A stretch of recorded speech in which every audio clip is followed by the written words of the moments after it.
Ibintu birakomeye abantu mw'abanyatogisike, abantu mwamukunze DJ Toxic, mumusabire mumusengere kuko ibi bintu ni ibintu bidasanzwe byamubayeho. Yagize ibyago agonga umupolisi mu buryo bwamutunguye, nawe arakomerewe, mumusapotinge mumuhumurize.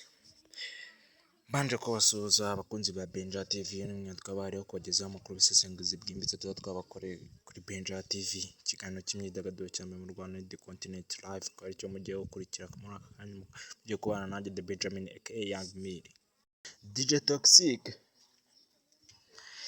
ubwo yari atwaye arimo arerekeza mu nce za Nyabugogo, ari kuva umwe ari kuvuga ngo atari kuva mu mujyi ngo Kigali Universe, abandi bakavuga ngo ari kuva Kicukiro.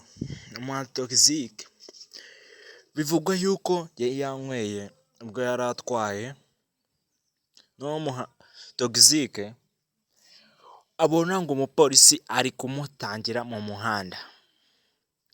Toxic mu bwoba yari afite ashaka kumukwepa uwo mupolisi ngo amudepanse, mu gihe ari kubigerageza amudepanse ko yashidutse yamugezeho n'ubwoba bwinshi, ko yari kubona polisi yamuhagaze kandi yanyweye yafashe ku bisindisha. Toxic niko kugerageza kumukatira, mu gihe ari gukata ajya kuri urwo ruhande, ni narwo umupolisi nawe yahunze ashaka guhunga imodoka, birangira agiye muri urwo ruhande, imodoka yagiye iberamugonze. Toxic mu gihe yari arimo arahindura ipine, ahubwo nibwo yese amukandagira. Noneho ahantu ari kwihanga ati ngo Toxic ngo yaramugonze, ngo imodoka ye igenda nka metero 30 iri kumukuba. Ntago ari byo, umuntu wari uhari wari uhibereye, amakuru niwe wayagejejeho wayamaye. Toxic ikintu yahise akora, kuko umupolisi ari kumwe na mugenzi, ikintu Toxic yahise akora, yahise ava mu modoka areba ubundi buryo yakiyaranja akagenda.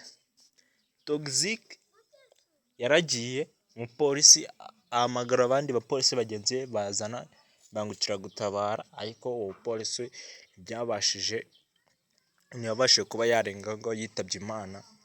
Umuryango we tuwifurije mukomere, n'umuryango w'abapolisi muri rusange yabagamo nabo bakomere bashikame kubwo wabo babuze bitewe n'impanuka yabaye.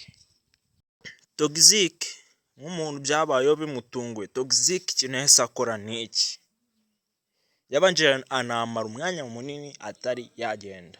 Nuko kora subscribe kuri Benja TV, ikiganiro cya mbere cy'imyidagaduro, The Continent Live, akaba aricyo muri gukurikirana muri aka kanya. Toxic yahise ashaka uburyo ajya i Karongi, kuko niho bamufatiye DJ Toxic yatorokeye i Karongi. Kuko yaba ari umuntu ushaka gutoroka, yari kwita ajya i Remera ku kibuga na Kanombe ku kibuga cy'indege, akaba yafata indege cyangwa akaba yashaka uburyo yambuka n'igihugu anyuze ku mipaka. Ariko Toxic wiwe bitewe n'ibintu byari byamubayeho, kwiyakira byamunaniye, yahise agenda ajya i Karongi.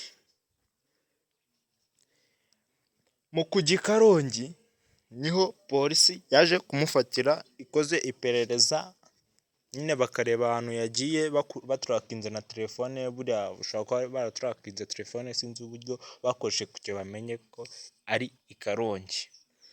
Bivugwa yuko ngo Toxic ngo bashobora kuba bararwaniye ngo muri Kigali Universe, ariko ibyo ni ibiri kuvugwa, ko Kigali Universe yo ngo bayifunze, ngo kandi ngo niho bari ngo we na bagenzi be bavuye mu kazi, bari bavuye kudijamo, ngo bo bari babukinze kujya muri Kigali Universe.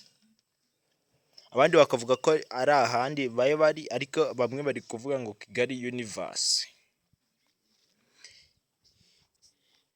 Toxic abantu mwamukunze, abantu b'inshuti ze mumusabire, kuko ari mu bihe bikomeye bimukomereye, mwihanganisha n'ababuze iwabo. n'umuryango w'abapolisi babuze uwabo mukomeza kubihanganisha. Bivuga iki? Iyo umuntu agonze atarabigambiriye ntago afungwa igihe kitari munsi y'amezi 2 kandi agatanga n'izahabu iri guhera ku 500 kuzamura. Ngo bivuze ngo Toxic aramutse ari umuntu wagonze atabigambiriye yafungwa bitagiye munsi y'amezi 2, ariko aramutse ari ubigambiriye yafungwa igihe kirengejeho. Ariko ubwo yanyweye inshuro nyinshi ashobora kuba atari yarabigambiriye, akaba ashobora kuba yafungwa amezi 2 gutyo, cyangwa akaba yaburana akaba yasohokamo. Ubu ngubu Toxic akaba yatawe muri yombi mu gihe ari gukorerwa iperereza ngo bamenye imva n'imvano y'ukuntu byagenze. Ikiganiro The Continent Live, ikiganiro cya mbere cy'imyidagaduro mu Rwanda kuri Benja TV. Ciao ciao.